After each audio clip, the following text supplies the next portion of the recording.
come back so we can have some kind of handoff here, so everybody will know what's going on. Mr. Chairman, just for the good of the order, if it's okay, we had discussed, but just for everyone in the room and all of the directors, as you recall, this is your first regular meeting after June 1st, and in accordance with your bylaws and rules, that means that the vice chair automatically ascends to the chairmanship, and so, Mr. Chairman, welcome to the role, and the meeting is yours, sir. Thank you, Mr. Executive Director. I appreciate that. Here he is now. We were just doing the soft handoff, Mr. Immediate Past Chair. But we want to thank you for the service that you provided over this past year. I know you had some tough issues. Your leadership was fantastic and got us through those very difficult and trying times, if you will. All right, well, we're going to call this meeting of the Blueprint Intergovernmental Agency Board of Directors to order. I want to thank everybody, for those that are here in the audience, for being here this afternoon, and want to welcome those that are watching online and virtually. We should have a pretty light agenda unless we have some surprises that come up at some point, but also after this meeting at 6 o'clock, we will have our second and final public hearing on the adoption of the agency budget. So when we're done with this meeting, if we have any time between now and, or when we finish and 6, we'll recess and then come back at 6 o'clock for the budget public hearing. All right? All righty. Mr. Pingree, are there any budget or agenda modifications? No, sir, there are no agenda modifications. All right, any citizens? I do want to, before we go to the citizens to be heard, I am aware that Commissioner Proctor has requested to participate by phone. As you recall, he cannot count towards the constitution of a quorum, but under your policies, he can participate. Have we been able to get him connected? Can you hear us, Commissioner Proctor? Commissioner Proctor? Y'all hear me? Okay, yes. Can you hear me? Yes, yes. Can you hear us okay? Right. Yes, sir. Very clear. Thank y'all. Okay. Mr. Chairman, I can make a motion that we allow Commissioner Proctor to... Second. Okay, there's a motion by Commissioner Maddox, seconded by, was that Commissioner Minor, that we allow Commissioner Proctor to participate telephonically. Yes, any questions, any comments? All in favor signify by saying aye. Aye. Opposed, you have the same right, as my fraternity president says. The motion carries unanimously. All right. Do we have any citizens to be heard? We do, and if it's the pleasure of the body, just very quickly before citizens to be heard, we had a very important, we've worked on our greatest clip art, and all right. Wanted to acknowledge the individual sitting immediately to my right. Superman. Very enthusiastic photo, I must say, but just wanted to, on behalf of the administrator and the manager, of course, you've received the communication about it, but Keith has wasted no time starting and leading the office. Just exceptional, we all knew, exceptional proven record in our community, but just very excited about him starting in this role and is already leading the team very well. Here. Absolutely. Do you have any words you'd like to share, or? Sure. I been here, today makes exactly a month, and it feels like 3. But, it's a lot of interesting work, engaging work. I'm excited about it. It basically aligns with my experiences in working in the community, so I'm looking forward to continuing to work and working with all of you sitting around the table here today. Thank you. Well, we're looking forward to working with you. Thank you so much, and congratulations again. All right. Mr. Pingree, do we have any citizens to be heard? We'll start with those that are in chamber, if there are any, and then I know we have at least one virtually. Yes, sir. I'll turn it over to our team. All right. We have one Lonnie Mann to be heard and one WebEx. Okay. Who is our first speaker in chamber? Mr. Mann. Name and address for the record, please. Lonnie Mann, 1120 East Windwood Way, Tallahassee. I'm here to briefly talk about the New Hope community between Miccosukee Road and Centerville Road. This is a vibrant antebellum African community that basically dates back to the major plantations in that area. Now, as you know, Malani Boulevard runs right through the old New Hope community, and adjacent to it is the recently rediscovered New Hope Cemetery, which is on city property. And I tried to do some archival research on this community, and the first thing I found out is I'm not really very good at it. But I work with Miss Gloria Anderson, who has descendants from the New Hope community and has been a champion for the cemetery. My ask is this, and I've requested this from staff previously, but I find I really have to talk to the full group here to get any sort of movement. My ask is that you consider authorizing a professionally done archival study of the New Hope community, similar to the one that was done on FAMU Way by FSU faculty that was really an excellent work. And I would like to encourage you to give careful consideration to doing that. Thank you very much. Okay, thank you, Mr. Mann. Any other speakers in chamber?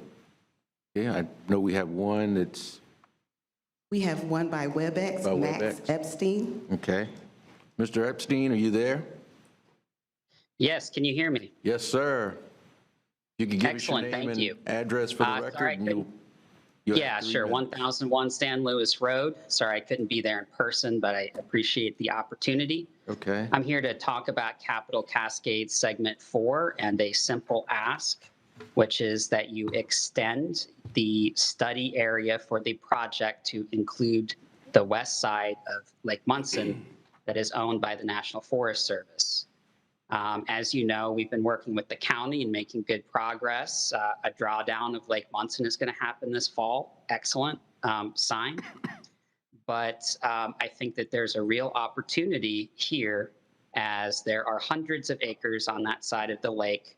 And when I spoke with the DEP chairperson who administers stormwater grants, he thought it would be a great place for a treatment wetland facility as well.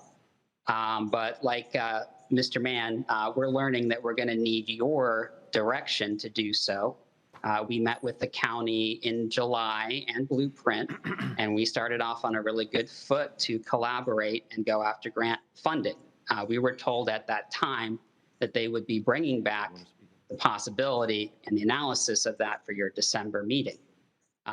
We learned last week that's not the case. I sent you an email that showed that we thought that was coming. So we're just asking you as a board to give Blueprint direction to do so.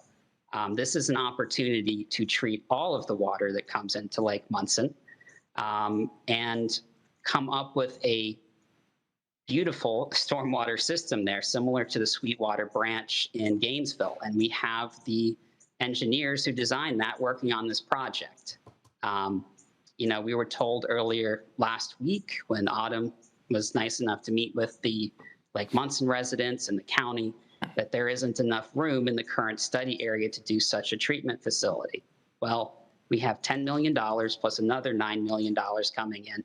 That's enough to solve a lot of problems and come up with something, a facility that maybe could even handle some of that muck from Lake Munson. So I hope that you please consider directing staff to bring that information back to you in December. Thank you. okay, thank you, Mr. Epstein. Commissioner Maddox, did you Thank you. have a comment on that? Autumn, talk to me a little bit about just the conversations you've been having. I'm tempted to make the motion, and hopefully I get a second, to at least extend that piece that we're talking about to cover the west side, to see if there's any possibility of having some, a treatment facility on the west side or anywhere on the area. Munson is something that we're working with in the county to try to get as clean as possible and try to mitigate over the years, which I understand the challenges that are there. But I understand that you would need direction because it would be extra staff time. And then, as I understand it, in order to actually change the project would be a supermajority, correct? Yes. Yes. Yes, Commissioner, add that piece followed would be by 2 hearings. You have to have 2 public Right. hearings. Supermajority vote has to go before TCC and CAC. But just right now, if we're just bringing back the analysis to look at what it would be and how it would be formed and all that kind of stuff, that would just be a simple majority for us to bring back the As an analysis. agenda item, yes, sir. Agenda item. So give me a little history on that. Yeah, thank you. Yeah, I'd like to speak to that. We've been working closely with the county staff, excited to be able to see the update that they're going to be able to bring in October. We've also met with Mr. Epstein and others, as he mentioned. We're in the process of setting up another meeting with them for October to talk about CCT4, Capital Cascades Trail Segment 4. And I believe I understand what he would like to study is a large wetland or possibly a kidney system that would be adjacent to Lake Munson to treat the water that's in the lake. The water entering the lake comes from a 40,000 acre basin, that's 60 square miles, which is much larger than the area that the Cascades Trail addresses. So it's not really a matter of extending the Segment 4 study area. It's really an entirely new blueprint project because they're really looking at 2 completely different things. The Segment 4 project watershed is roughly 10% of that 60 square mile area. So you're only really looking at just a very small piece of that in the what they call the central drainage ditch area. So the blueprint project is really only looking at that small piece of the central drainage ditch. Cascades 4 addresses the stormwater in the central drainage ditch, whereas the proposal from Mr. Epstein is really addressing water in Lake Munson, which is about 5 miles away. So hopefully that helps a little bit. We are planning to bring an item back for the board's consideration on CCT4, the project concept in March of 2023. And it will lay out the almost 20 years of public engagement that's been involved with CCT4, kind of leading us to where we are today. So as I understand it, though, I kind of would like to see the comparison of the two, because one you said addresses one piece of it, but then this piece addresses the Munson piece, but if the Munson piece doesn't address both, correct? The Cascades Trail Segment 4 is really just that little piece. I understand. Okay, so that is in the larger Munson Basin, Yes. the 60,000 acre basin.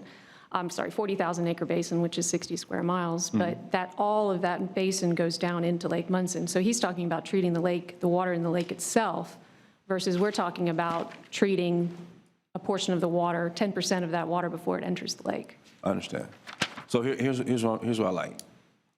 I am going to make the motion to extend the study, to bring back analysis of the extending, so an agenda item in December for us to look at that. And within that item, could you go a little more in depth in the comparison and what we have and what that would do versus this extension and what it would do? Because in my opinion, if it does a little bit of both, I would be willing to, want to hear and deal with that, because Munson has been an issue for the county for a long, long, long time. I'm trying to do everything I can to see what we can do to fix that issue. So I'll make the motion that we extend the study to cover the west side of Lake Munson and to look at the treatment facility piece of it. And this is simply just the analysis that will come back in the agenda item where we can actually look at it, chew on it, and then make a decision. That would be my motion. Second. Okay, there's a motion by Commissioner Maddox. Was that you, Commissioner Porter? Yes. Okay. Second by Commissioner Porter. Autumn, did you have another comment? Yeah, our consultants that we have for CCT4 are tasked with looking at just this central drainage ditch area, not for looking at the full Munson Basin. So we would need to authorize them to look at that piece, which is not currently a part of the scope because it's not a part of the project description scope for Cascades Trail 4, which is really getting to the heart of how that project at Lake Munson is so very different from the project that we have on Cascades Trail 4. Understood. So that's what I'm actually attempting to do, because once this thing is built, it's built. And once we go down that road, we go down that road. So I want all the information up front. So if we make a decision one way or the other, at least we had the information, all the information from the consultant to make a decision that's best for 10, 15, 20 years from now. So I am going to still make the motion, understanding that that does extend the scope for the consultant to have to look at that. And Autumn, does that mean that there would be an additional appropriation or there would be additional cost to expand the scope of this? Yes, we would have to pay the consultants, and that's really the kind of like the chicken or the egg situation, because we don't have a project to pull that funding from within the scope of the blueprint project descriptions. Okay. Commissioner Cummings, I thought I saw her first, and then Commissioner. Yes, thank you, Mr. Chair. I'd just like to just follow up with a question to Ms. Calder. Is it possible that these could be on two different tracks? I mean, I don't want to inhibit what's going on now, but in addressing that 125 acres, vacant acre of land as a possible treatment facility or what have you, could it be two separate tracks that you all look at and not necessarily allow the analysis on that 125 acres to slow down what we're doing now? Yes, ma'am. I think that's kind of where I'm going a little bit, is that CCT4 can continue forward on the track that it's on, and then the board could consider whether or not they would want to create a new project to use the blueprint funds to address the issues at Lake Munson. Okay. Commissioner Williams-Cox. Thank you, Mr. Chair. Minor. My question was dealing with the cost as well and what that would mean. And I guess I know that the county commission, you all had some discussion about this the other night. Is there not a possibility that that could become a county-funded project and not tap into the blueprint progress of where we are? I'm looking for a nod or something. Could that be a county, not a county issue, not a county problem, but a county project to look into? I would think, Commissioner yes, thank you, Mr. Chair. I would think, I'm coming back to you. since we have the motion on the floor, if they would do the requested research or analysis and bring it back to this body, I think we would have perhaps enough information at that point to decide whether or not it would be a county project. And then, of course, our county administrator could weigh in. But I'm not sure at this stage if we're in a position where we could even make that call right now. Right. I'll tell you what, how about this? I'll adjust my, if you don't mind, I'll adjust my motion, okay? If there's an increased cost, which gives you all concern, how about we have staff bring back analysis of what the cost would be? But we don't make this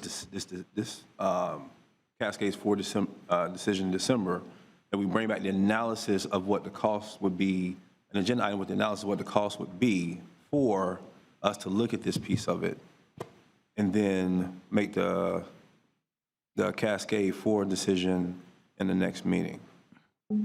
If I could speak to that on point. I'll second that motion. Yeah, I'll second the substitute motion. We'll come to you, Commissioner Proctor. I got two folk in chamber who are ahead of you, but go ahead, Commissioner Williams-Cox, on point. Even with the analysis, there would be a cost because you've got to have the consultant do the work.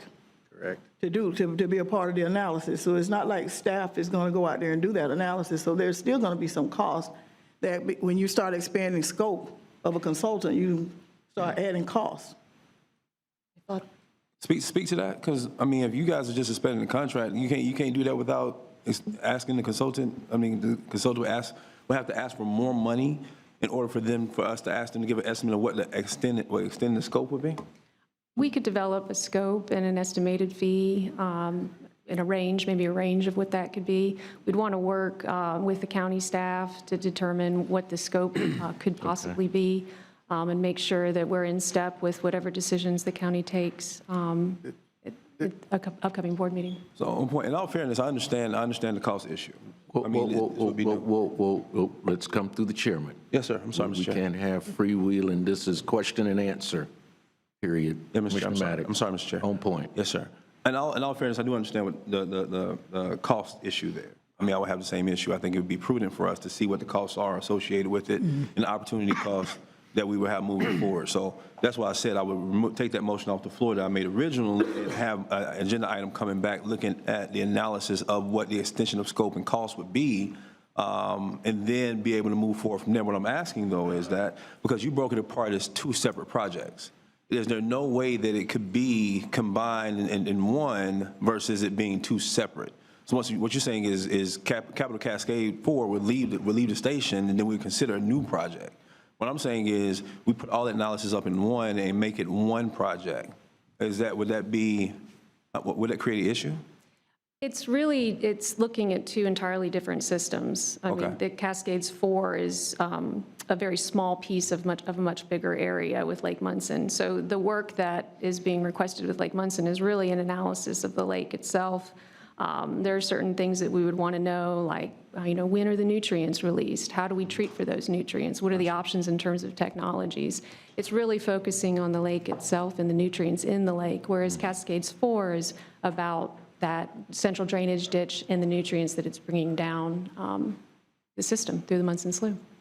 So it's really two quite separate processes and projects. Understood. So again, my motion, Mr. Chair, just real quick, is that in December, you guys bring back analysis of what the cost and scope would be for us to look at the west side for a treatment facility for Munson. And this is your amended motion? Yes, sir. Okay. Commissioner Porter, are you? No, I withdrew the other motion. This is the motion. I withdrew my last motion. Okay. And this is the motion. And you withdrew the second, I'm assuming. And so there is a motion. Is there a second to the motion? Second. Commissioner Porter seconds the motion. We do have several speakers. Commissioner Proctor, we're coming to you. Commissioner Minor, you're recognized. Yes, sir. Thank you, Mr. Chairman. Commissioner Maddox, I know you elaborated your amended motion, but can you clarify? Is it your intent that this motion would direct staff to go back to the consultants and get the consultants to have a fee estimated for the analysis? No, my motion is to, Mr. Chair, my motion is to have staff develop an estimate to bring back to us in December. Okay. That way, without taking time from the consultants' work on segment 4. Okay. Okay. I'm inclined to support the motion, except that when I was a consultant way back in the day, we always used to really work hard to manage scope creep. And you might have a project that is further along, and then all of a sudden you get a request about changing the very nature of the project, or having an element of the work of the enterprise that we're working with try to latch on to the existing project as it's continuing to move forward. I respect what you're saying, Commissioner Maddox. We do need to take a look at Lake Munson, and we have been on the county. It's an issue that's been ignored for decades, or neglected for decades. I'm concerned, based on what Ms. Calder has said, that this is a good example of scope creep. We've got two different, very important projects, potentially. One is segment 4, of course, which has been vetted over many, many years with a lot of public input. We've got something else here that is a highly pressing issue that warrants our attention. But I don't think it's quite at the stage yet. We don't even know what the scope of it is, other than the fact that the 60 square miles is a much larger area than what segment 4 is focused on. So I was inclined to support your motion because I like the idea of the analysis coming. I want to see some progress on Lake Munson, but I can't support your motion, sir, because it's two very different projects that, in my mind, it kind of distracts from what segment 4 is meant to do, and it's on a track right now for segment 4. Let's not even take staff's time away from segment 4. Instead, let's take a look at Lake Munson as a separate project. I think it warrants. It's important enough for us to take a look at it as blueprint, but I think the natures of the two projects are very different. And so I respect your motion. I respect your attempt to try to get some progress made on Lake Munson, but I got to reject your motion, sir. Okay. Let me recognize some of our other speakers at this point, Mr. Maddox. Commissioner Dozier, you're recognized, and then Commissioner Proctor will come to you. You're in the queue. Yes, sir, Mr. Chair. Commissioner Dozier. Thank you, Mr. Chair. I think this is a good discussion, but quick question for Autumn. CC4 constitutes 10% of this watershed you're describing, but not all of that watershed is coming from the county. It is both city and county. Is that correct? That's correct. Okay. So when we look at this as a broader issue that we all may want to address, I think the bigger question, and what I've heard from Mr. Epstein and others, is will the design and the work for CC4 function in a way, the highest and best way with new technologies, all of that? That's the ongoing conversation we've had over the years. And will it get us to the place we want to go in conjunction with any other mitigation that we may do, city or county? So I guess I would like to suggest that this could be a perfect place to have this discussion, to have the agenda item come back, but it may be something the city and county should do together through our respective boards and not necessarily expand a blueprint project. We have bonded a lot of projects. We've got a lot of great things going on. Hopefully sales tax projections will continue to go up, but we may hit hard times in the future. So adding another project to the blueprint list may not be in our interest or in our budget right now. This may be a very long-term scope, and because it gets to, I assume, other stormwater-related projects that the city and county may be working on now and in the future, I just wonder if bringing this information back here to kind of look at that broader watershed and what is in the city, what is in the county, what other projects might be going on, this may be a great place to have that discussion, but then perhaps we refer it back to the city and county commissions to have a discussion there about how we look at our watershed in general, and particularly this particular basin going into Munson. I don't know if that's something that, resonates with others, but I do think having a conversation with both boards, this is a good opportunity to have it at the blueprint meeting, but I'm not sure that I could support moving to a new project. So I appreciate the revised motion. I was about to say, Mr. Chair, but we've passed the gavel now. So Commissioner Maddox, making sure that any city and county work is complementary and works in tandem with Blueprint would absolutely, that's our goal, for all types of projects. So again, having the conversation here would be good. I think that agenda item is probably a good start, but I wonder if it's more informational than getting a particular scope for consultant services and others about just illuminating what the watershed is, what different projects are happening at the city and county, and deciding where to go next.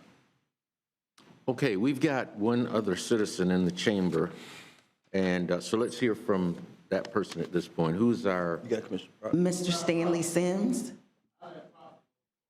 No, you are recognized to speak, Mr. Sims. That's okay. Name and address for the record, You're one of our citizens please. that we want to hear from. My name is Stanley Sims. I'm at 1320 Avondale Way. I want to re-welcome Mr. Keith Bowers back with us for 1 month and 1 hour. But I did want to not allow this moment to go past, because I wanted to say this. Vince, Reese, this was a level up move. I'm looking at this board right here. This is diversity. This is what Tallahassee asked for, and you gave it to us. I want to go a little further about Keith Bowers. His temperament. I've had conversations with him in good situations and bad situations. But his temperament is always the same. I appreciate that. And even though in those tough conversations, Mr. Bowers, he had to give me tough no. But no was the right answer. But his temperament was the same. Never once did I feel as if he was saying no because of who I was, because of his temperament will take our community to its rightful place. I am very, very proud of what lie ahead for our community. And because of Mr. Bowers' temperament, and I've seen the temperament of some of you of this board as well as change. I want that temperament to spread to our community. It's much needed now. God has blessed us again. The storm is not in our area. Mr. Keith Bowers made that happen. That's what he told me. All right. I ain't up, man. He said you got 30 seconds. That usually be my come down clue. But I just wanted to give this opportunity to say I've taken a lot of chances to tell this board, IA board, what I don't like. I thought it was important today to take this moment, Mr. Vince Long, internationally known, best administrator all over the world, to know that he again took my advice. And see what happens when you take my advice, Vince? Congratulations, Mr. Bowers. Thank you. Mr. Chair, we have one more speaker in the room. Ms. Gloria Jefferson Anderson. Okay. Ms. Anderson, if you would give us your name and address for the record, please. Yes, I Welcome. will. Thank you for coming this afternoon. Thank you. Good evening, everyone. Commissioner Proctor, we're going to get to you. Thank you for your patience. Yes, sir. My name is Gloria Jefferson Anderson. I was born and raised here in Leon County, Tallahassee, Florida. I reside at 3515 Easter Stanley Road in the country, as we used to call it. I'm a country girl. I'm here this afternoon to just speak briefly about the historic New Hope Cemetery that we've been working on for the last 4 years. The New Hope Cemetery is a very historic cemetery in this community. My father was born on the Freshman Plantation, he and his siblings and his mother, his parents. And they worked as sharecroppers on the Freshman Plantation. In the mid-1940s, the family of the Udo Freshmen closed off the plantation cemeteries to Black people who were descendants of former slaves on that plantation. That meant that in the mid-1940s, my father, and he passed away in 1965, has not been able to see his mother and his grandparents because the cemetery had been closed off to all of the former sharecroppers. Here it is, 4 years ago, in researching, I'm a genealogist and a historian. I love Leon County's history, especially historic territorial history. About 4 years ago, I kept wondering, well, where are my father's people buried? Because they never mentioned, you see, Black people never mentioned slavery in this community. They were afraid to. And if they had gone to the owners, the planters' plantation, and asked to go back to a cemetery, they would be turned away. And if they went on, they would be shot and killed. So the fear that was in the community has always been there until we, the descendants, decided that we wanted to know exactly where were our ancestors buried. And that's how this came about with the New Hope Cemetery. New Hope, as a historian, New Hope started back in the early 1820s, in the 20s. Ms. Anderson, if you could start to wrap up your Wrap remarks. it up. Okay, what I want to say here this evening is this. We need money, we need some funding to complete our historical history of this particular cemetery, because it is almost 200 years old. My name is Gloria Jefferson Anderson. My ancestors came from Virginia. And guess whose plantation they came off of in Virginia? President Thomas Jefferson.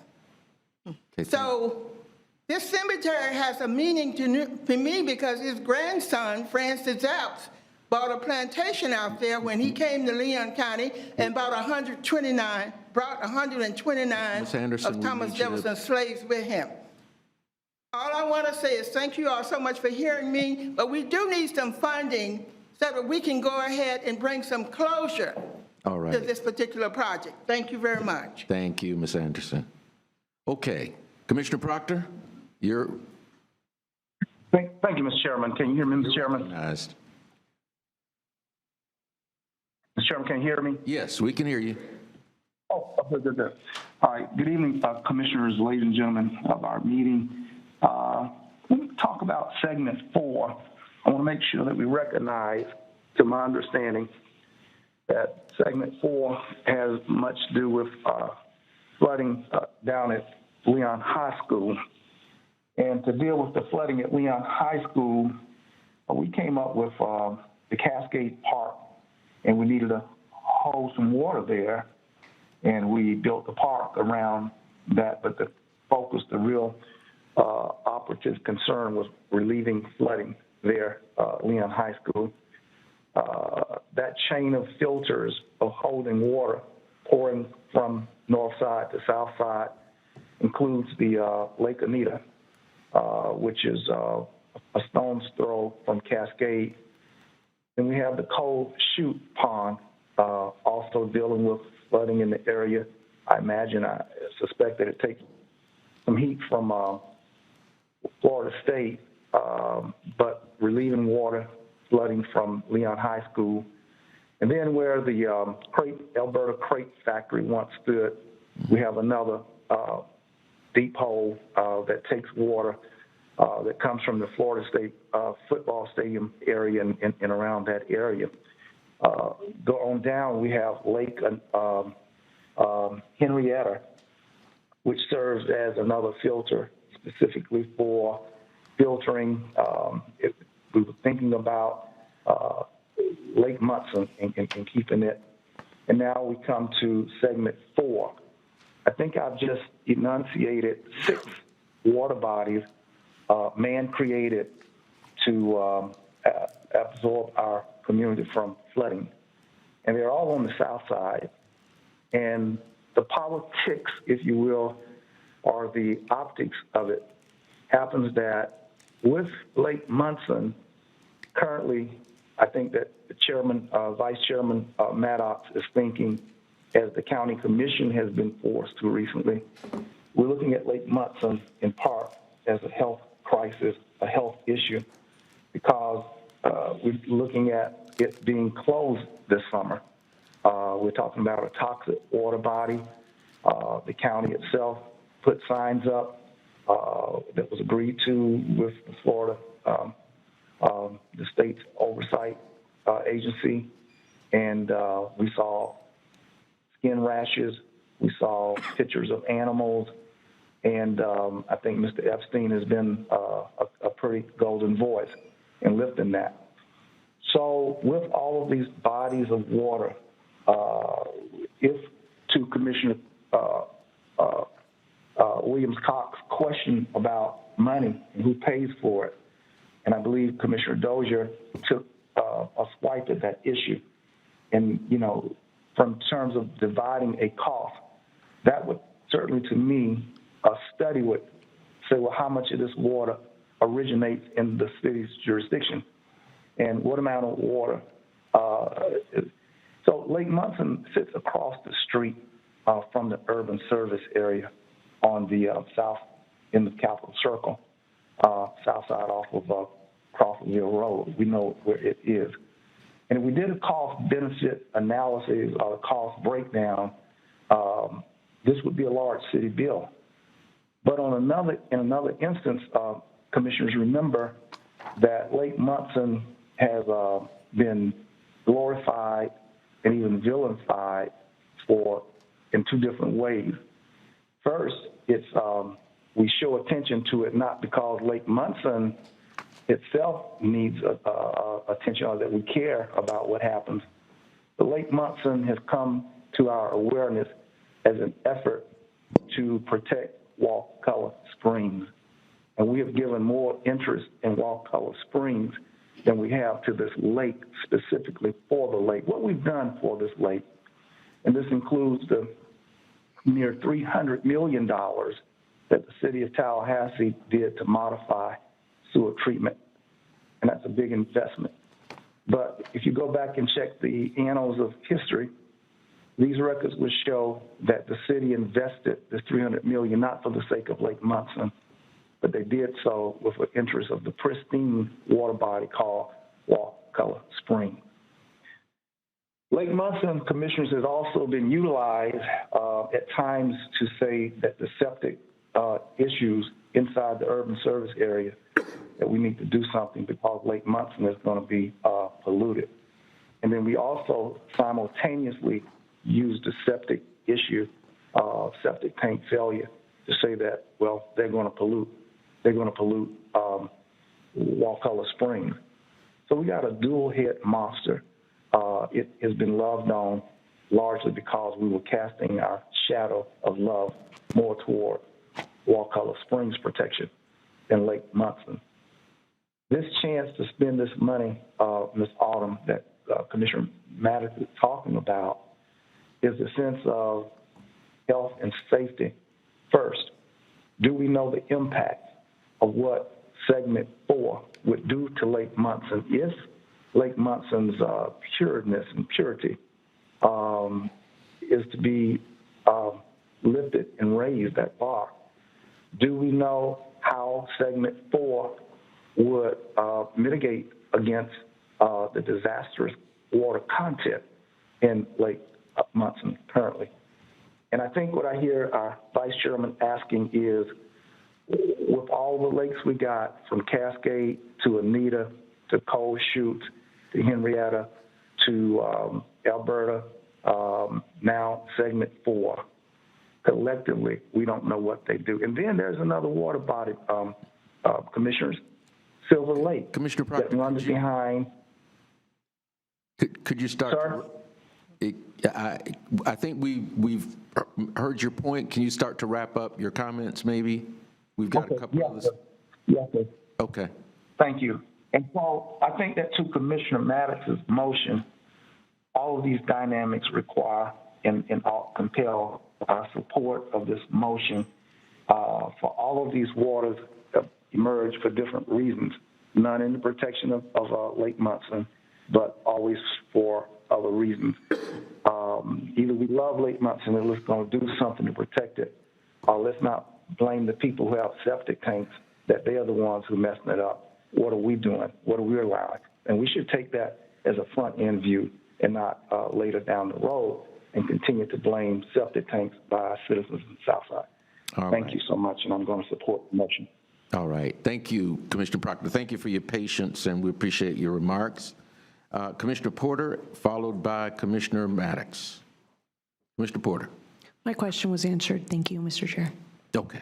All right. Commissioner Maddox. Briefly, Mr. Chair, it didn't seem like there was a willingness for us to stop the track on Capitol Cascades for Segment 4. When I was listening to the conversation, if you will notice, my motion didn't speak to that at all. My motion spoke specifically to us to start bringing back an analysis of what the cost would be for us to take this piece on the west side and look at it as a new project for Munson Relief. Commissioner Dozier, you brought some good points with some of the things that you said. And what I'm hoping that if the cost comes back and it's not a step that we're willing to take, that we can at least at that meeting have a conversation about, okay, then what do we do about this piece of it? Because I think Commissioner Proctor brought it up. The waters that go into Munson aren't just county waters, they're city waters. I mean, this is a lake that services the whole county, not just the county, but the city as well. So I think for us to have a conversation around what we do with this piece of it, I think is relative to us being able to sit in this forum and have it. And so if the analysis comes back, we don't want to look at the new project, then we have a conversation around, okay, what do we do from here? If we as a board decide to do nothing, then we decide to do nothing. If we decide to go with the project, we decide to go with the project. But I don't think it's robbery to have staff time look at the analysis of what the cost would be, bring it back, and even put in there as much as you can, as much as some of the conversation that we're talking about now about how Munson works countywide, citywide, that kind of thing, and where the waters are coming from, that kind of thing. So we can have a full, robust conversation and either work on it from this standpoint here, or look at it as another piece, or during another meeting. So that's all I got, Mr. Chair. Thank you. Let me go to Commissioner Williams-Cox, and then I'll come back to you, Commissioner Minor. Thank you, Mr. Chair. Listening to Commissioner Dozier's comments and just listening and thinking, why not have a joint meeting of city and county away from Blueprint to deal with Lake Munson? Take it out of the Blueprint conversation and put it where there is possible funding sources to do something, as opposed to having it here in Blueprint, because it will require them the staff doing something, coming back to December meeting with some information that we then may decide that we don't want to do anything with. But if we agree to do a joint meeting like we've done with other issues that concern our community, then we can begin to move before December to figure out how to, as a friend of mine says, wrestle this thing to the ground and do something progressive with Lake Munson issues. Mr. Chair. Okay. Let me go to Commissioner Minor, and then I'll come back to you. Thank you, Mr. Chair. Then we're gonna wrap this up. We've got to wrap this up, folks. Thank you, Mr. Chairman. I'll be quick. Lake Munson, I think everyone here would agree that we need to pay more attention to it. For years, it has not received the attention that it needs. My objection to the motion is not that Lake Munson is not worthy of us spending more time on it. It's simply because it's latched on to segment 4. If Commissioner Maddox would be willing to basically follow, I think, what Commissioner Williams-Cox's suggestion is along those lines, and have this basically looked at as a separate project. My main problem is the scope creep related as it ties to segment 4. That's what the motion accomplished. Okay, well, if you're clearly making this a separate thing from segment 4, then I'll support the motion. Yes, sir. Is that staff's understanding of the motion? Yes, it's separate. We're going to be bringing back an analysis on a separate matter. Okay. Yeah, basically having staff put together the analysis, not taking consultant time, but basically having staff do the analysis and come up with some costs for that analysis. I would support that motion. Mr. Dozier, did you have a? Just quickly, Mr. Chair, thank you. To Commissioner Williams-Cox's point, I would assume if this motion were to pass and city and county were to take separate action to hold a joint workshop, we could direct the administrator and the manager to pull back this item from the December meeting and move it into that. It may develop more conversation. I just wanted to kind of give that placeholder because I like where you're going with this. And I hope the county administrator forgives me for this one. We've changed the terminology some in county conversations over the last couple of years, but we have been developing a conversation. We have a strategic initiative to focus on innovative and holistic approach to our water quality and quantity and trying to get ahead of water issues. And last year, and through our Water Resource Committee and board discussion, our staff work, really looking at more of a holistic approach on a watershed management plan. That is the terminology that we may need to play with that terminology a bit.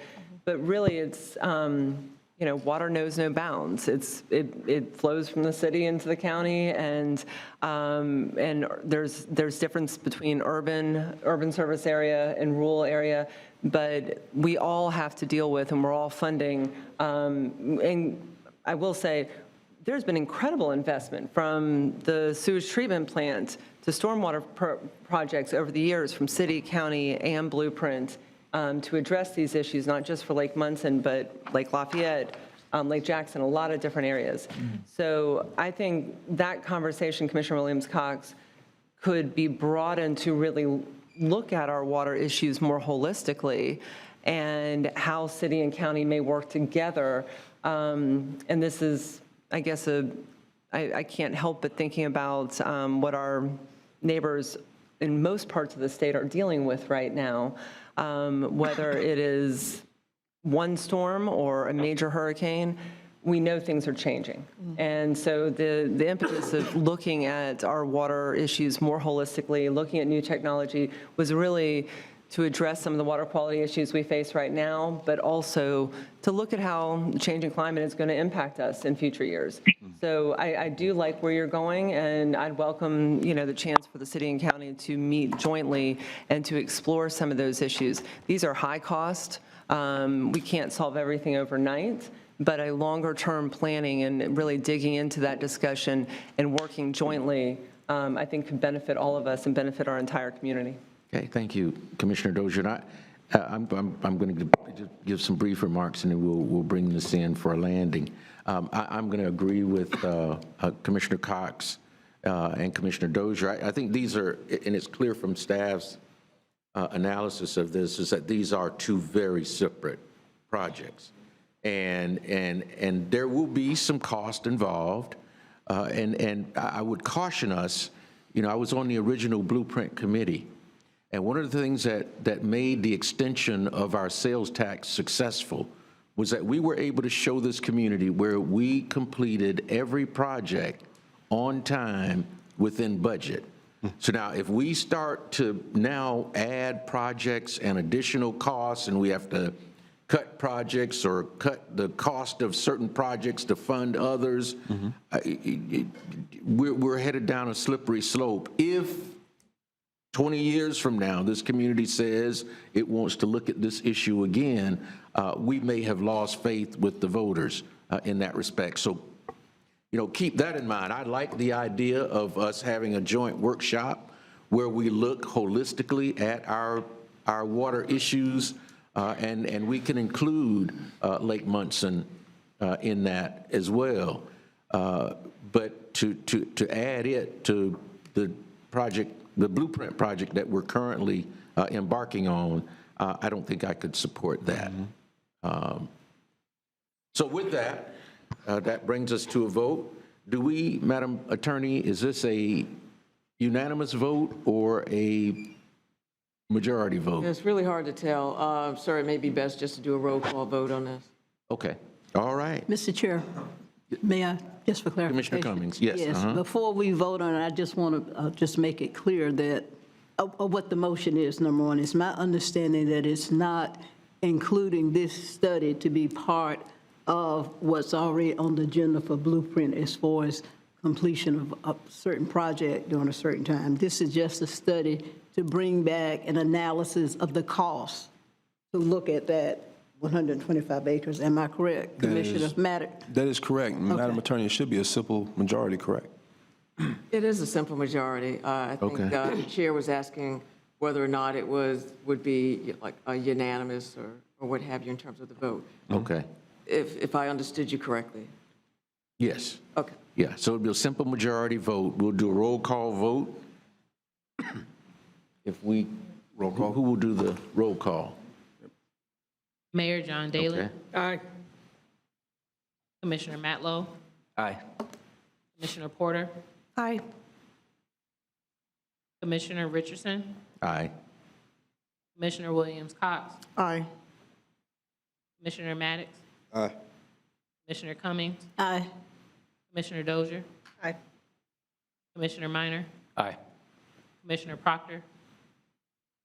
Aye. And Commissioner Welch. Yes. All right, the motion passes unanimously. Thank you all. It's a healthy discussion. Mr. Chair? Commissioner Dozier.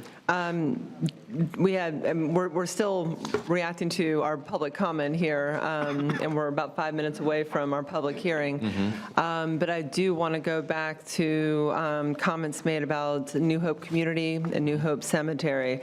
I think if I heard Mr. Mann correctly and Ms. Jefferson Anderson,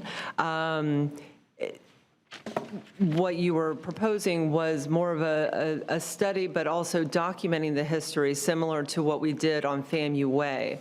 And if we remember that project really, I mean, included folks at FAMU, it included a lot of community members to really document the history of that so that we could lift it up in some way around Welaunee Boulevard as we've done at FAMU Way. I think that is something interesting to explore, and it's become, thankfully, something that this body has worked on at Cascades, at FAMU, and other places. So I just wanted to see if there was an appetite of the board for having an agenda item come back to explore how that would look to do a similar study in the Welaunee Boulevard area where it crosses New Hope Community and New Hope Cemetery. Is that a motion? If there's no other, yes, I would love to make a motion to bring that back just to explore options. And Autumn, I'm sorry, Mr. Chair, thank you. If you have any comments about that, I mean, I know it would take a little bit more discussion than we probably have time for right now. Through the chair, Yeah. Commissioner Dozier, there's a motion on the table. Was there a Yes, second? I was asking Autumn for Okay. if there was any comments. But through the chair, please. So there's a motion and a second. Autumn, there's a question from Commissioner Dozier, if you would. Thank you for the opportunity. I think I just want to clarify that when we were doing the PD&E study for Welaunee Boulevard, we took extra precautions to ensure that the road wouldn't be impacting the cemetery along the road. And the city and their involvement with the land that's around it have done the same. So I just want to make sure everybody knows that. Okay. So, yes, thank you for that clarification, because I know that we have discussed this before, to take extra precautions in the area. I think it's more about documenting that history and having a citizens group like we've had at Smoky Hollow or FAMU Way. That's what I'm hearing. So I don't know if it would be much more cost. I mean, I guess that's what the agenda item would explore. I suppose it's also something the city could do because they own the property there, but Mr. Chair, an agenda item just to look at whether or not that is appropriate for the Blueprint Board to take up. Okay. Commissioner Dozier, Yes. it is Yes, actually we 6 got 2 o'clock. minutes. That clock is not correct. Oh. It is 6 o'clock. We have a legally advertised public hearing at 6. So we're going to have to come back to this issue to take a final vote. Is that parliamentary correct? Yes, well, Attorney. unless there's more debate, you may want to delay that until after the public hearing. Okay. All right, we'll do that. We will come back to this item after the public hearing. So we're on the second and final public hearing on the proposed fiscal year 2023 operating budget. And fiscal year 23-27 5-year capital improvement program budget for the Blueprint Intergovernmental Agency. Do we have any speakers on this item, Mr. Pingree? Yes, we'll check with speakers first. Any speakers on this item? Yes, we have one speaker, Ramona Abernathy Payne. Okay, Ms. Payne, you would give us your name and address for the record? You'll have a presentation? Yes, sir. Again? Okay, we'll do that after we hear Brief. Yes, from our speakers.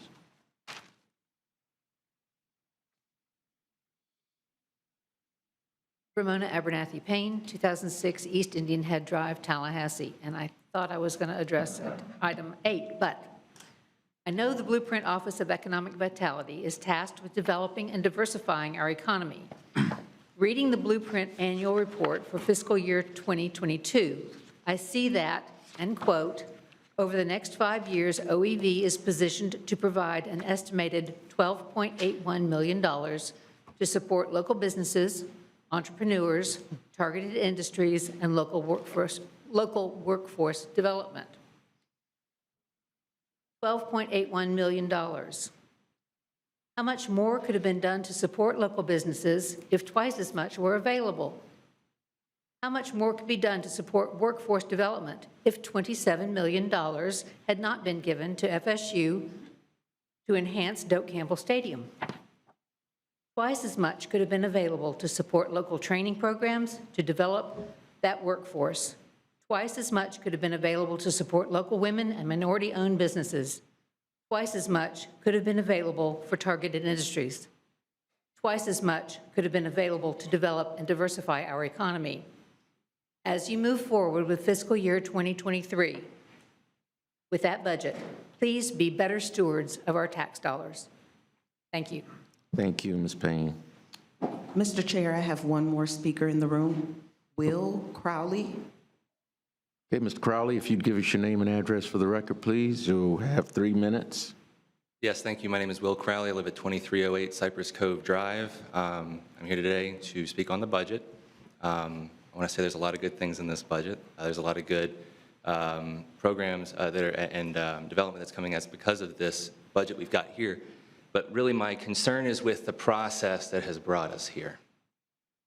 Public trust, I think, has been undermined by the way that this board operates itself, whether it's the elected staff or whether it's the elected members or the staff themselves. It really feels like to not just me, but a lot of folks that I've talked to, that it operates in a way that advantages folks who are wealthy and well-connected, and not necessarily the folks who are disproportionately impacted by this regressive sales tax. I think the elephant in the room is the $27 million subsidy for the football stadium that led in an overall reduction of seats. It took a ton of our money that could have been used for better purposes that actually would have contributed to economic development, and it was with pretty shoddy numbers. I sat with Commissioner Maddox. I sat with you and you looked at me and said you wouldn't support a project if the numbers didn't make sense.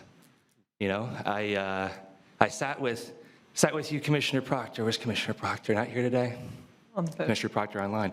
I sat with you and you talked to me about your career of standing up to the bigs and how you weren't going to let yourself get pushed around by the bigs and you were going to stand up for regular folks. And I just cannot tell you how disappointing it is to be looked in the eye and told these things and then to see votes cast officially that contradict these things. And I'm here speaking peaceably, speaking my mind, trying in the spirit of collaboration to move forward with what we cannot undo, but y'all have got to do better. Not for me, because you don't have to worry about me not wanting to play anymore. I'm involved in this community, I'm gonna stay involved, but there are folks who are on the edge that do not feel like they have any purpose in getting involved because they see the way y'all carry yourselves, they see the impact that y'all decision, and they see the impact that their efforts have. We know how many people were pushing y'all every day to vote against that stadium deal. We all know it. And you chose to do something different. Not all of you. Some of you supported it and saw the numbers and just could not get there. And I've got a tremendous amount of respect for that. But I cannot respect 30 seconds. what else I saw. And I think that we've got an opportunity here with this wrapped up to move forward, and let's never do this again, okay? Thank you very much. Thank you, Mr. Crowley. All right. Ben, you got a presentation for us? We do, just a brief presentation. Okay. I'll start off by just acknowledging that. Do we have another speaker card for Mr. Sims? No, I do not. Could you fill out a, go ahead, Mr. Sims. You've got 3 minutes, and if you'd fill out a speaker card afterwards, please. Yeah, my name is Stanley Sims. I think I just forgot my address. 1320 Avondale Way. I want to say something about this budget. And I appreciate your comment. We cannot do what's been done. But what we can do is move forward with lessons learned. We owe that to our community. You owe that to our community. 12.7. That's a useful number. But you can't do something right the wrong way. Example, we have a problem with gun violence. City Commission dedicated $1 million to gun violence. That's resources to a real problem.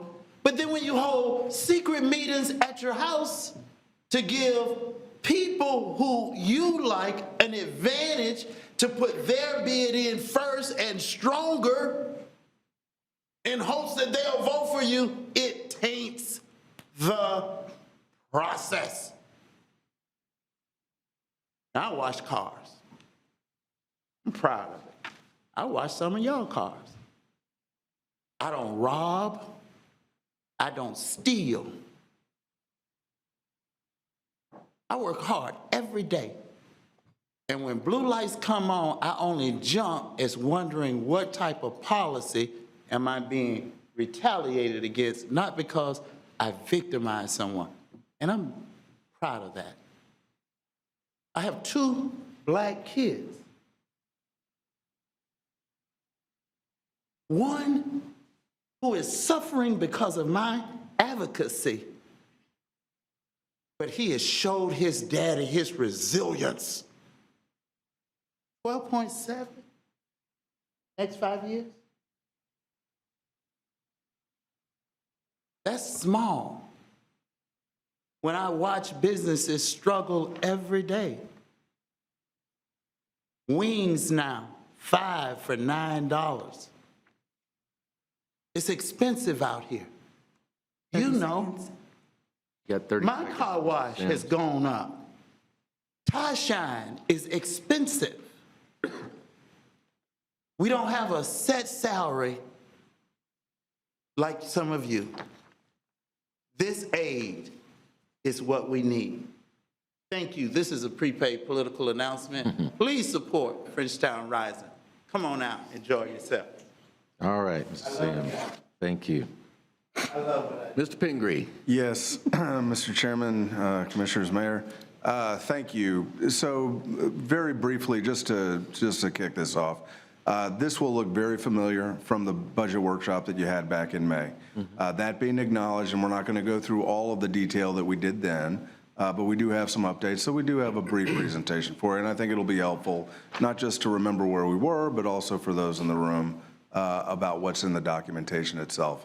First of all, when it comes to the budget process, again, the budget process really starts in earnest in February, working with staff. You recall that. Some of the key timeline components are up on the screen before you.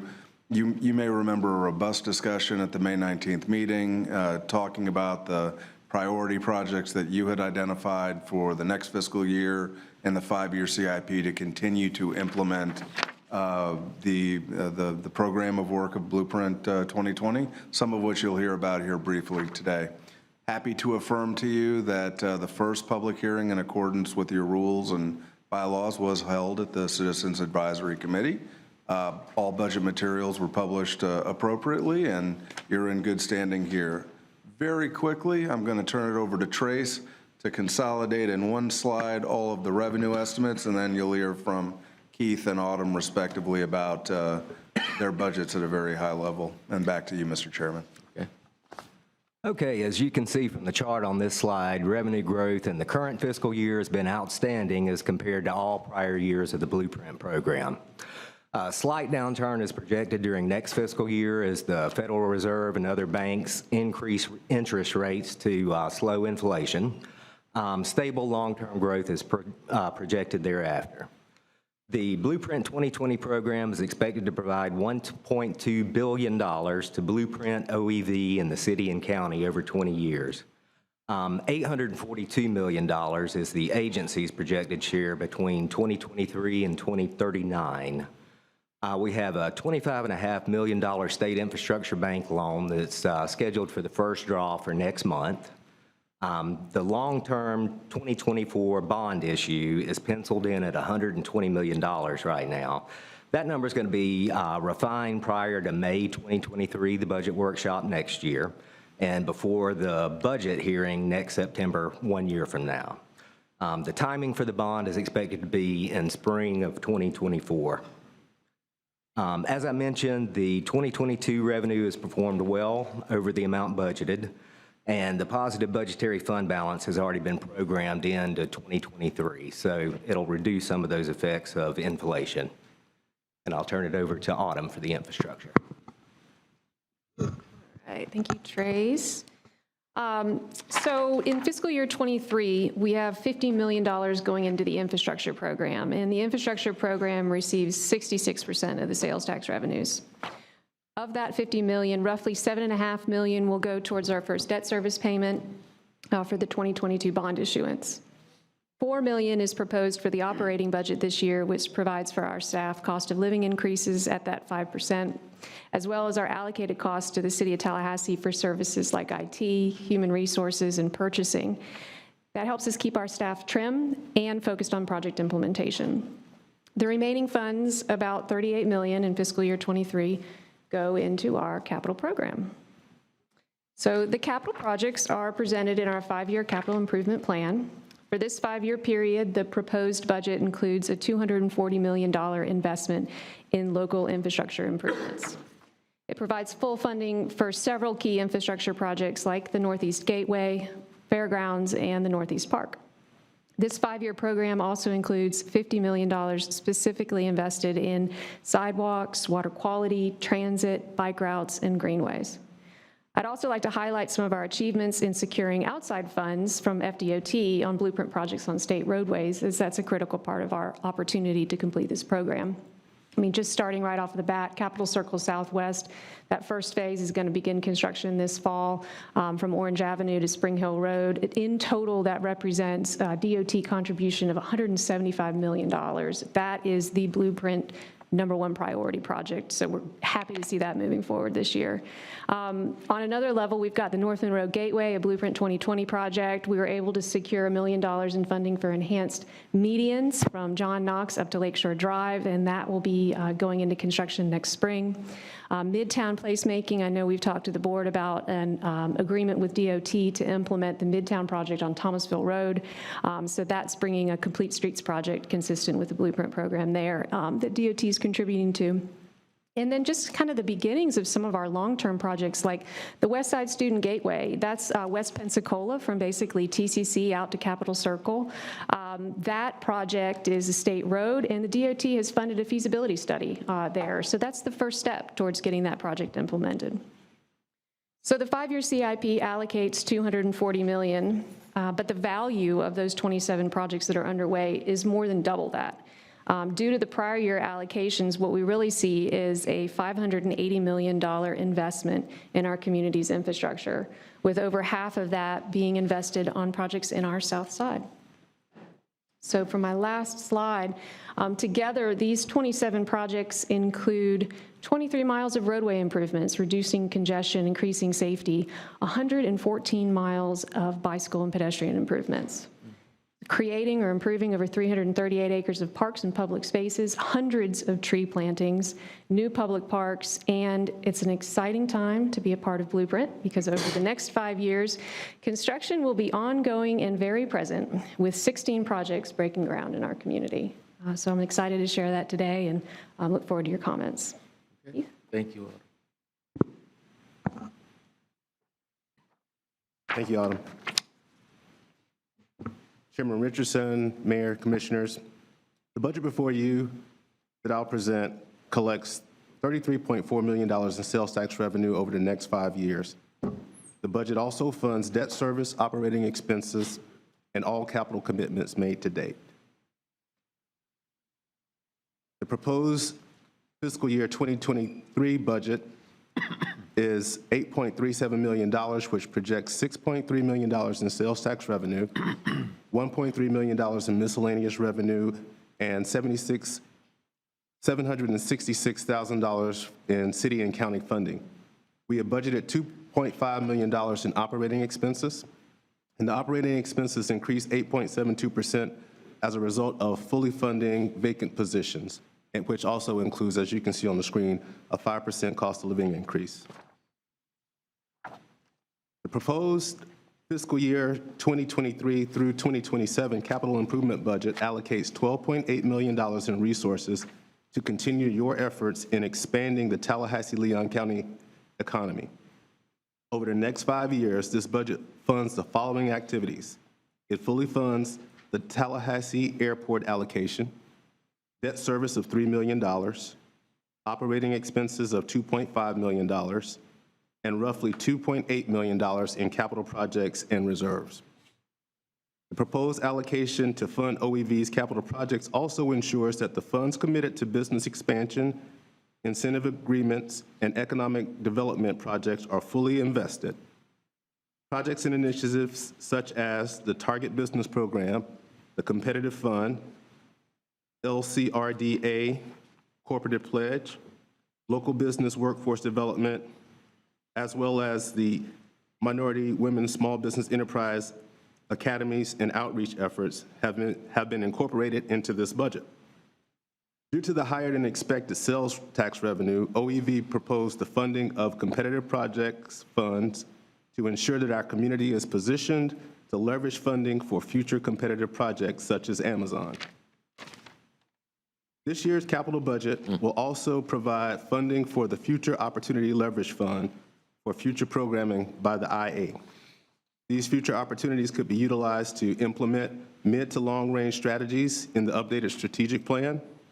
They could be used as additional leverage for highly competitive recruitment and expansion projects. It could also be used to leverage matching grant dollars. Funding could also be allocated for the non-competitive projects that align with the newly adopted strategic plan, or as a rainy day fund should sales tax revenues significantly decline. The OEV entire team will begin to conduct OEV open house forums where we will engage with individuals, small business owners, and community stakeholders to ascertain their needs and inform them of the numerous resources available through OEV, such as certification services, technical assistance, market research, and the non-competitive project application process. Our first open house will coincide with the 30th annual observation of Minority Enterprise Development Week starting October 17th, and we will also host an open house forum in January of 2023. We are eager to implement the various components outlined in this budget for this upcoming year. All right, thank you very much. Mr. Chairman, Mayor, Commissioners, we're here to answer any questions that you have, of course. What's on the screen are the 3 recommended actions from your budget material. And with that, I turn it back to you, sir. And, okay. Thank you, Mr. Pendry. Wonderful presentation. Thank you all for that. Any questions, comments? Mr. Mayor.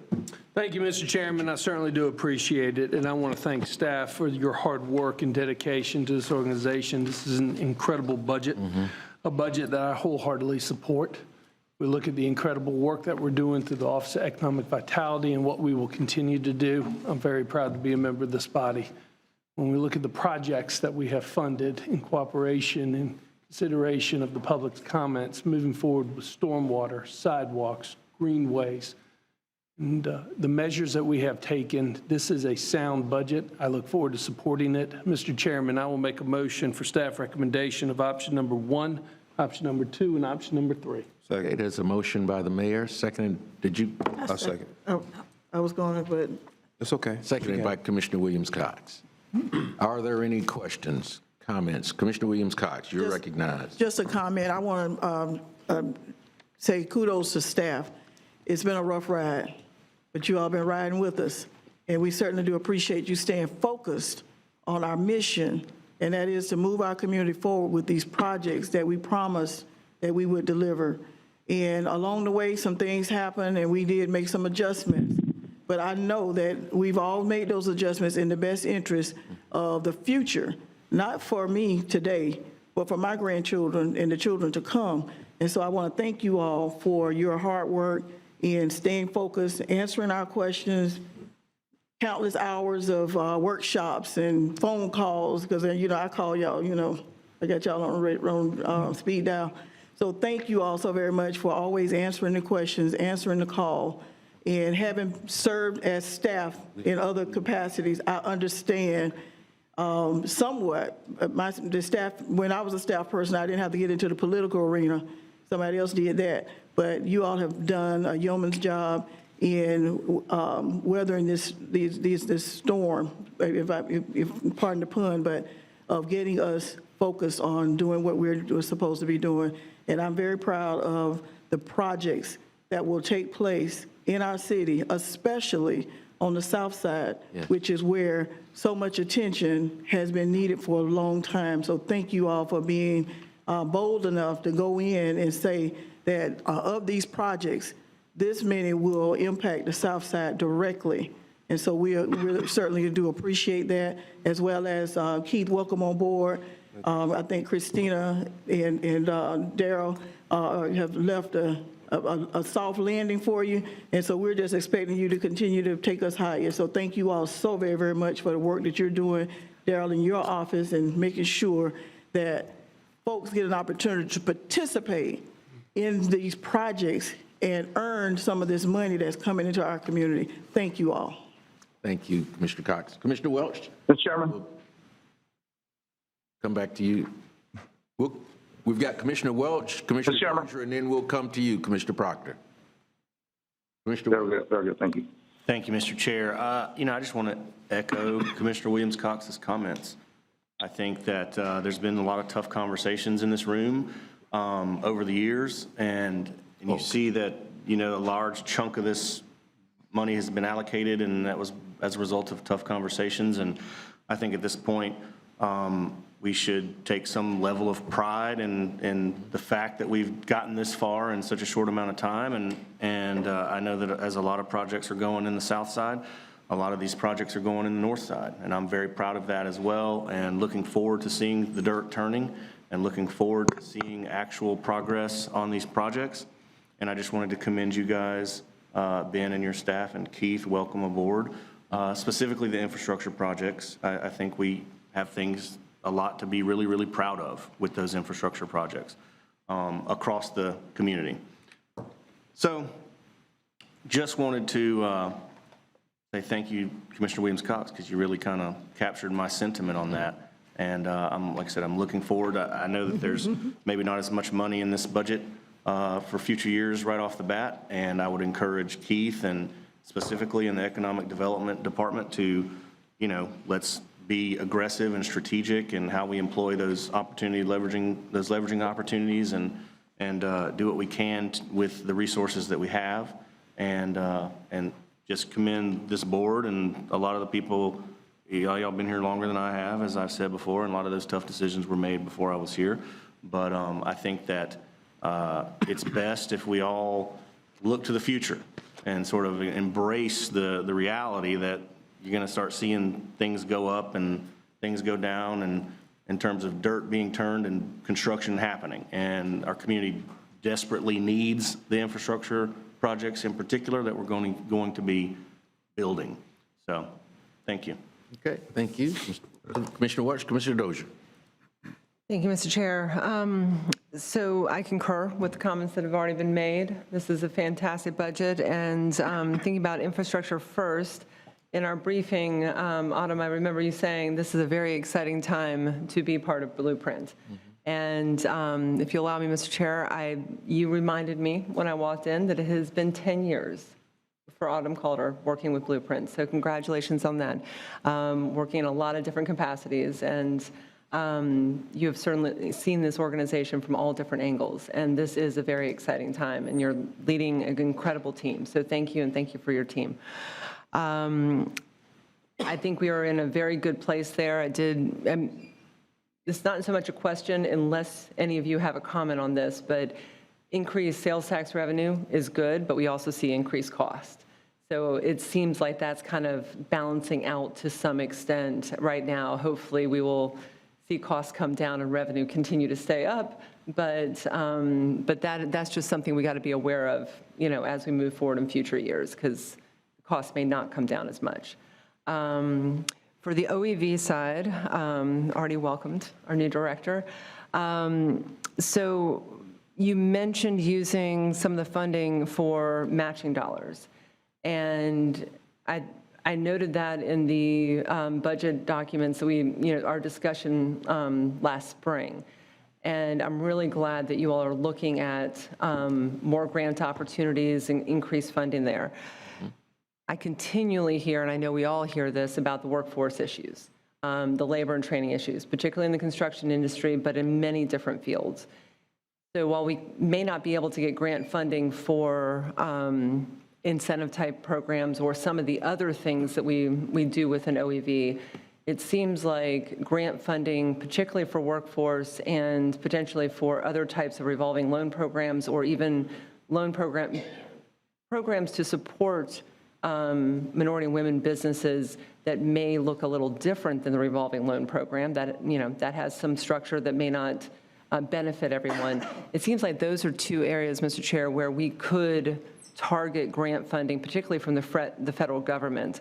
And I'd just like Mr. Bowers to reflect on that, if you think that that is the right direction, and perhaps particularly for workforce, something that could be brought into our workforce discussion. I think you all said might be next spring.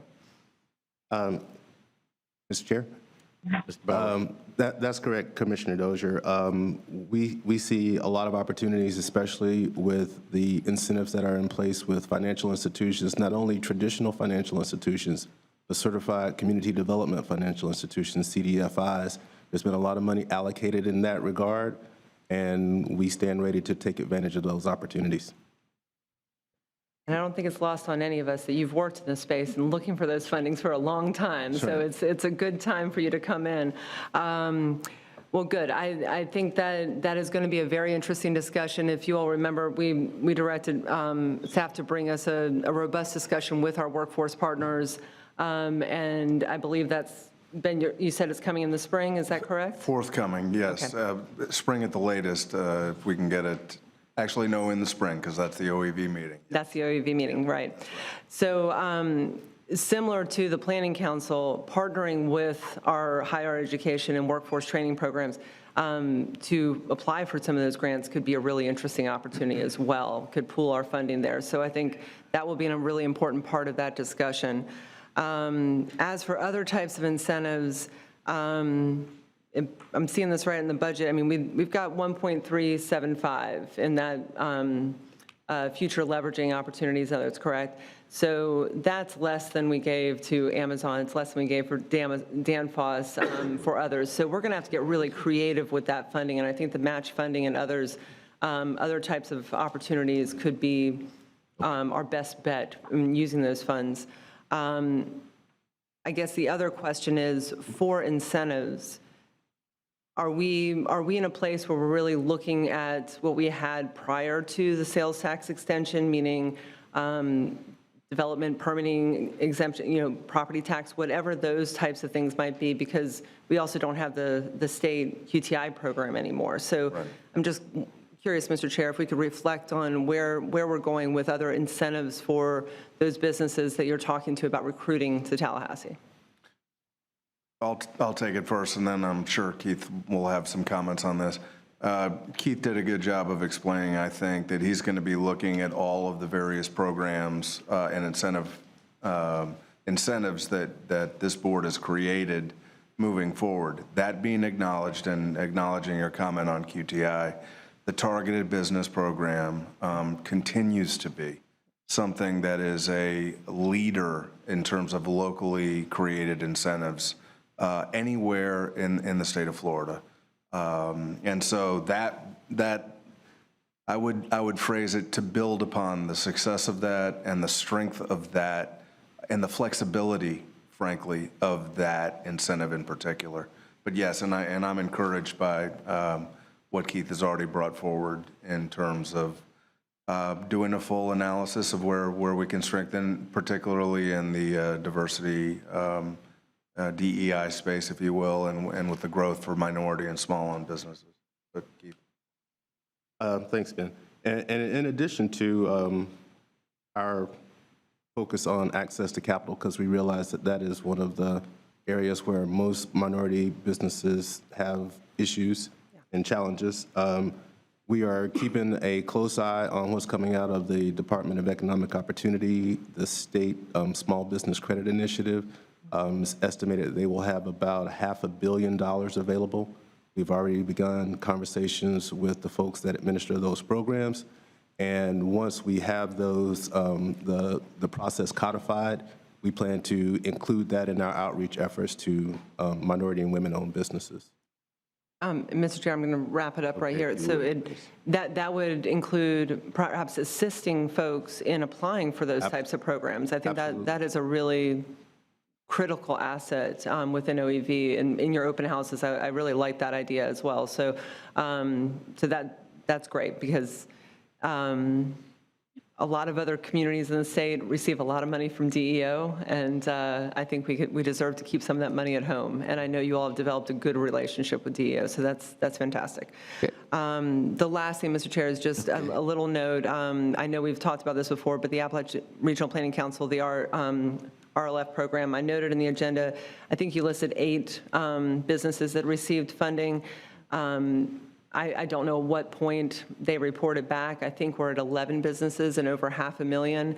And I'm pretty sure we've talked about this in briefing, but if we could get just a report for the board on what those businesses are, I think that would be very interesting to everyone. They're all minority businesses, many of them women-owned, from Phenomenal Tresses to Wall Doctors and others. I mean, we've really supported a lot of great businesses in our community, and they're creating jobs, they're expanding because of this money that we've been able to leverage from the federal government and the commitment from OEV. So appreciate the partnership between OEV and the Planning Council and working with our neighborhoods. Thanks. That's it, Mr. Chair. All right, thank you, Commissioner Dozier. Commissioner Proctor, we appreciate your patience. Are you still there? Thank you. Yes, sir. Can you hear me, sir? Yes, sir. Okay, great. Commissioners, when I was taking philosophy, one of the arguments in philosophy is something called cause and effect. And commissioners, I'm quite proud over the past years. We looked at next year's budget for the $27 million that we invested in the Vice Chairman Nick Maddox's home, Bell Campbell Stadium. And there's a causal effect relation. Nobody sitting at the table can remember a 4-0 start since certainly Commissioner Welch has been a commissioner. We can't recall. And I'd like to go ahead and take credit and take a bow that us showing faith in the program, the efforts, and taking that dollar to generate tax heads and beds has been truly successful. The numbers around Florida State football, the numbers of citizens coming, the kind of hotels, and we've done exactly what we're supposed to do with that money, and look at the success that has been wrought because of our vote of confidence in our teams. 4-0 is a hell of a start. I'm very pleased with it, and I believe that the evolution of it will be that we're going to see a maximum return on our dollars because of this high volume of success. At Florida A&M, we've had one moral victory this season of University of North Carolina. It's moral victory because it was such a gamely fought battle. We had one loss and we've had 2 wins. And I believe that when we look collectively at how our teams are representing our community and how citizens are flocking to our community. But what I really want to go to our colleagues is to say that the Amazon situation, we put $2 million out, and to date, we have not been invited to see the place. We've not gotten an update. I haven't gotten one from the place. We were promised what were we told would happen, and we were told, from my remembrance, that our local vendors and contractors would be involved in this project. We were told that there would be minority business involvement and commitments made, and I'm here to tell you that I believe that Amazon need to put their face in the place and come to us so we can see the whites of their eyeballs and tell us for $2 million, what has this done? And I believe that I'm somewhat insulted that for $2 million, we've not even had a tour, an invite out there to that place. And Amazon is starting off, and I don't know if we're supposed to go kiss them and bring them some roses first and welcome to the community. I don't know. But right now, there is nothing occurring between Amazon and our community. And I'd like a report for $2 million, talking about soft money invested. And for what it was supposed to do, we deserve Amazon to show us something for $2 million. And I'm asking staff for a report of Amazon, y'all's commitments on what was supposed to happen with what is occurring. And those are my comments, and I appreciate it. Mr. Chairman, if I need to make a motion on that, I'm able, willing, and ready. I think we get the gist of what you're asking for, Commissioner Proctor, and we will ask staff if you all would prepare that for us, and bring that information back. Thank you. And make sure that Commissioner Proctor gets an invitation to the new Amazon facility. Chairman Richardson, yes, if I may. Mr. Bowers. We've had conversations as recently as this week with the representative at Amazon. He is preparing a report, usually going through the developer and the GCs out there on the site to give us a listing of the local businesses. From that listing, we will have to determine if they are minority or women-owned businesses. Right. But we should have that next week. He was based in Central Florida and had to evacuate. So that is what's held that up. But in addition to that report, he is in the process of scheduling the tour, which can't actually take place until they have a certificate of occupation. Right. Okay. Thank you. All right. Well, Mr. Bowers, if I might follow up and just say that for $2 million, we took blind faith behind our staff's proposal that we not know. We were on a blind date, and we still have not met them. We deserve that. Ask those people to come and meet us. We want to know what they say out of their mouth. And we're at a point where we shouldn't have to listen to Amazon through our staff. Well, great, we got one, but they old enough. They worth $1.4 trillion. I want to see their eyeballs. Please bring them forward. Commissioner Proctor, your point Yes, sir. your point is well made, and my understanding from Mr. Bowers is that that will be happening soon. So we'll make sure that that gets scheduled. Commissioner Maddox. Thank you, Mr. Chairman. Chairman. Thank you, Mr. Chairman. Keith, welcome. I think Mr. Sims said it. Just looking across and seeing the diversity of the leadership that we have of our Blueprint intergovernmental agency is pretty awesome, even down to the attorney. So I appreciate the fact. Down to the attorney? Well, not down to the attorney. I ain't give him a hard time. Including the attorney. Including the attorney, you know? I mean, like, come on. But seriously, I appreciate what we've done here, what we created here, and how we're, I don't know if it's intentional, but that is diversity. I'm looking across that. Mr. Chair, speaking of diversity, Mr. Bowers, a while back I asked for staff to look at doing a workshop or a community workshop where community members could come and find out exactly how to get their projects evaluated by OEV.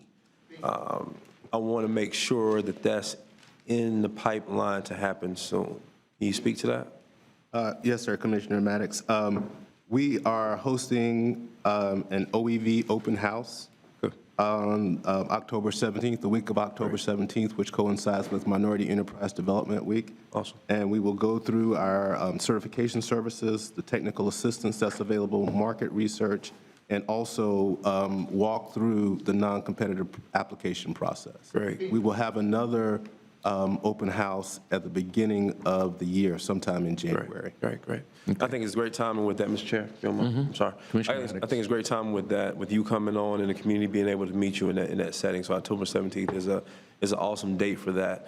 I don't want anyone, Mr. Chairman, to walk away from that meeting and saying they don't understand how to get something in the pipeline if they have a project and what actually needs to go in the pipeline. I want people to have a very clear definition of what the process is like and what we're funding and what it takes to get funded, what coming out of that workshop. Because one of the things that we've all heard, I think one of the things that I know I've heard is that there hasn't been a lot of evaluation of minority projects. But as I understand it, we've only had one minority project actually apply. And so the other piece of it is, well, we don't know how to apply. I no longer want that to be a reason why people aren't putting projects in the pipeline that they believe are fit for the pot. So make sure in that piece that you focus specifically on that. The certification piece of it, I think, is important as well. But people know how to certify. but there's been a lot of conversation around how do I get my project evaluated, and then what exactly are you all funding? So coming out of that, I would love to be able to hear back from the community that there was a good piece about that, and they understand completely how that piece goes. Mr. Chairman, I have a second piece to this if I can. I'm not going to ask for it now because it's going to demand a motion later, but there was a conversation around us possibly having a workshop with the minority chambers to look at our progress and how we're doing as far as the 10-point plan, as well as minority, our MWE department, and the progresses that we're making there. I'm very pleased with what's going on in our MWE department. I think it's awesome. I think they're doing an amazing job.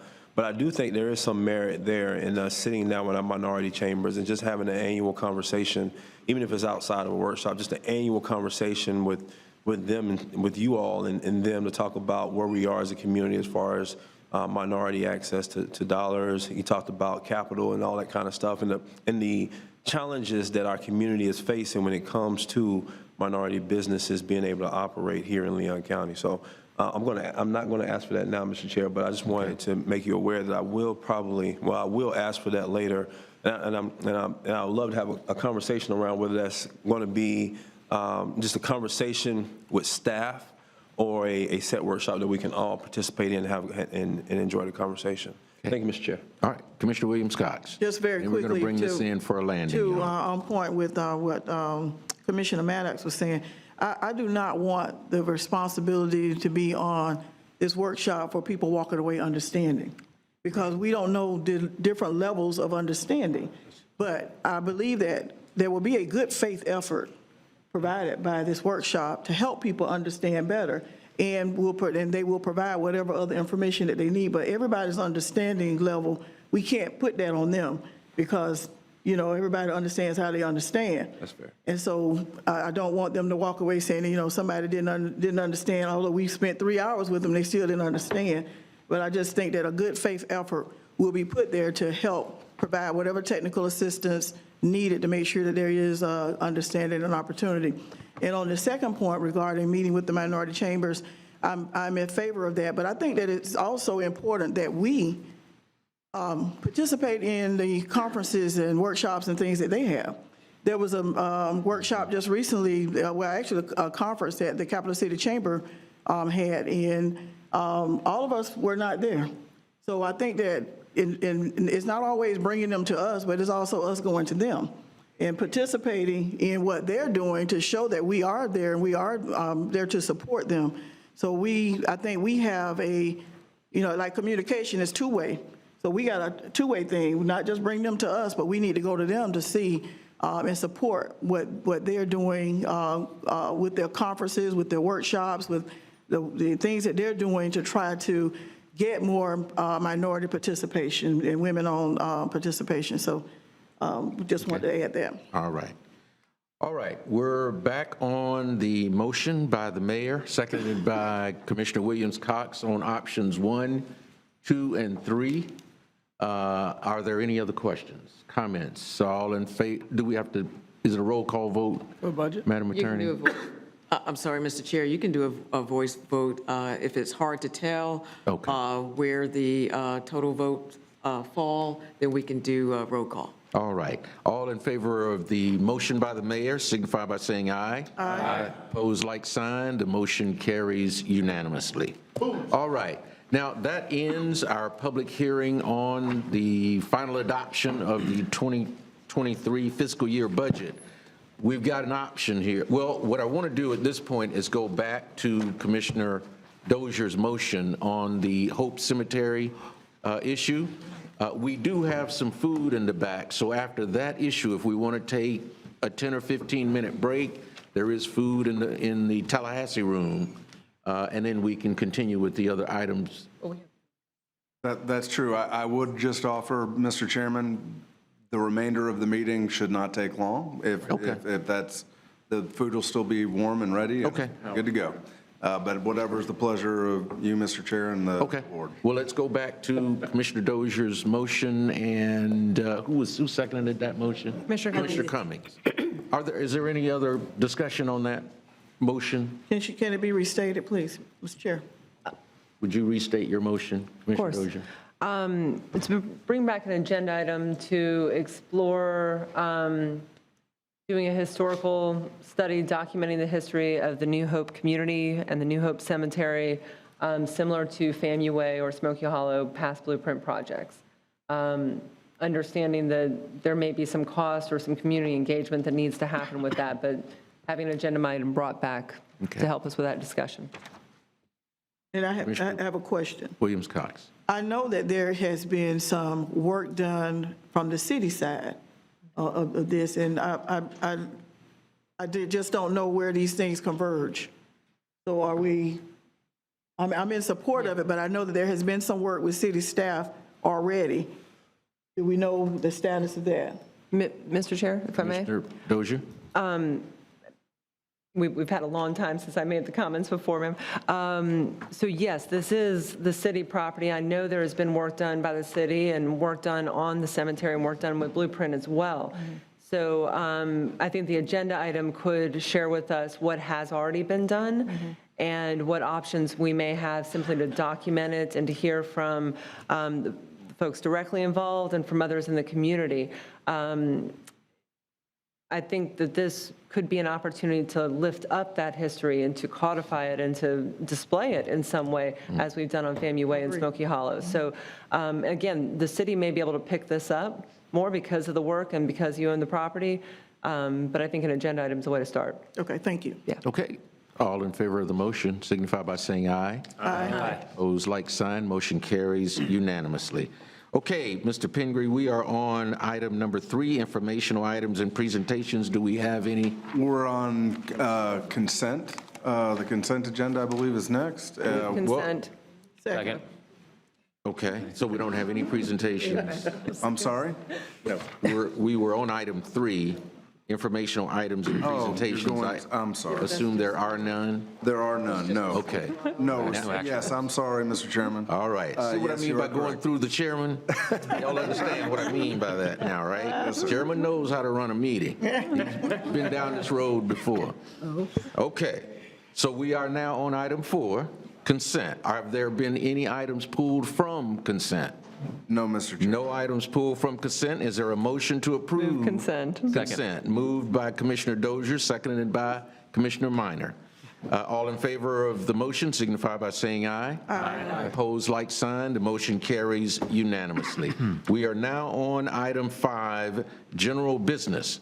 Our first is the election of a vice chair of this august body. Are there any nominations? Madam Commissioner Williams Cox. Mr. Chair, I would like to nominate my colleague. Second. Attorney Carolyn Cummings. Okay, there is a motion by Commissioner Williams Cox to nominate Commissioner Cummings for vice chair of this august body. There's a second by Commissioner Dozier. Are there any other nominations? Any other nominations? Hearing none, all in favor of the motion as stated, signify by saying aye. Aye. Opposed, like sign. The motion carries unanimously. Madam Vice Chair, congratulations. All right, we're headed on down through Fort Landing. We've done now the consent agenda. We're on item 5, general business and presentations. Mr. Pingree? Do you all have a report of the Blueprint Intergovernmental Agency? Yes, Item number 8. Yes, sir, Mr. Chairman. Very quickly, and I just want to thank a couple of staff people, in particular Shannon Berrigan and Megan Nguyen, putting together this document. It's before you. We, of course, can answer any questions that you may have, but your agenda item is clear. Okay. Second. There's a motion by the mayor, John Daly, to accept the report of the Blueprint Intergovernmental Agency, seconded by Commissioner Maddox. Any questions, comments? All in favor? Commissioner Cummings? I'd just like a comment. Commissioner Mr. Cummings, Chair. you're recognized. Yeah, I just want to thank, or commend rather, Mr. Pingree and his staff for this beautiful report. I mean, it's so colorful, but it's informational as well. And I just want to commend them for carrying out the dictates of this body. I mean, they've done a tremendous amount of work. I looked at the report and I said, you guys have to have more than 34 employees. Plus, I know you share some work, some staff positions with the city. But you all have just done a tremendous job. I want to congratulate you for the awards. I believe the report indicated you all have gotten 6 awards in various areas, including Cascade and, you know, Smoky Hollow, what have you. So, I mean, that's just very, very commendable. So I want you all to know that we appreciate you. I think we have all the confidence that when this body votes for a certain initiative, a certain project, you guys have the ability to carry it out, and that's what you have done this last year. So I just want to commend you, and I also want to welcome and commend my friend and brother, Mr. Keith Bowers, for coming on board. So that was a great choice, great choice. Thank you, Mr. Thank Chair. you, Commissioner. Mr. Chair, one last. Commissioner Dozier. I'm just going to say, in Mr. Bowers, 1 month, it feels like 3, you also got to accept an award on behalf of OEV, is that correct? So we have awards coming for infrastructure side and for OEV, so. Fantastic. Meant to mention that earlier. Congratulations. Thank you for the reminder, Commissioner Cummings. All right. Madam Vice Chair. All right. Anything for the good of the order? This is your opportunity. Wait, Vote on this one. Oh, the report, you're right, I'm sorry, I'm getting ahead of myself. All in favor of the motion to accept the report of the OEV staff, signify by saying aye. Aye. Opposed, like sign. Motion carries unanimously. We are now on for the good of the order. Mr. Commissioner Maddox. Thank you. I mentioned it earlier. So I think we'll ask staff to bring back an agenda item looking at an annual meeting from OEV. Actually, the agenda item will come from OEV, where we meet with our minority chambers and talk about whatever issues they may have or things that they may want to see done within our community as far as minority businesses are concerned. So basically, the progress we have with our minority businesses here locally. I'm not sure whether. How about if I just ask for you to bring back options of what that will look like? Whether it be an annual meeting with just you guys and us attending, or whether it be a board workshop, just because I know we're very limited in the meetings that we have as an organization. So just bring back an agenda item looking at what that would look like. That'd be my motion. Yeah, and I, if you don't mind, I would ask that we include the Tallahassee Chamber in that as well. Yes, sir. They play an integral role in minority economic development in our community, so we would want all of our chambers to be involved in that. Sounds great. Okay. Mr. Chair, just quickly. Commissioner Dozier, do we have a second? I'll second it. Okay. Forgive me. Yes. Commissioner Dozier. Thought we had a second. I like the idea, and including all 3 chambers would be great. We have 3-minute comment time here. We're always on different agenda items. Perhaps this is an opportunity to explore an evening, I mean, I'm using Keith's term earlier, but open house. Right. Have presentations from the 3 chambers, but also hear comments from others in the business community and have more of a conversation without having the weight of the agenda items. I'm just tossing it out for now for future discussion when that agenda item comes back. I don't know if you need to expand that much, but we meet, limited times during the year, and to Commissioner Williams-Cox, your point, all of the chambers have a lot of meetings with all of our schedules. I'm sure we can attend some, we can't attend all of them, but having a discussion where we are allowed to discuss things, where it's noticed, and it's more of a strategic approach for OEV, I think that might be a good opportunity. So look forward to that discussion. Yeah. I actually like that, Mr. Chair. Okay. I actually like that idea, Commissioner Dozier, of it being more of an open house community conversation. How would you? Do you kind of get where she's going with that? We'll bring back an agenda item that gives options. One being a workshop setting, the other being at an open house. Great. Thanks. Okay. All right, anything else for the good of the order? That was a motion and a second. The motion, I'm getting ahead of myself, y'all. Thank you.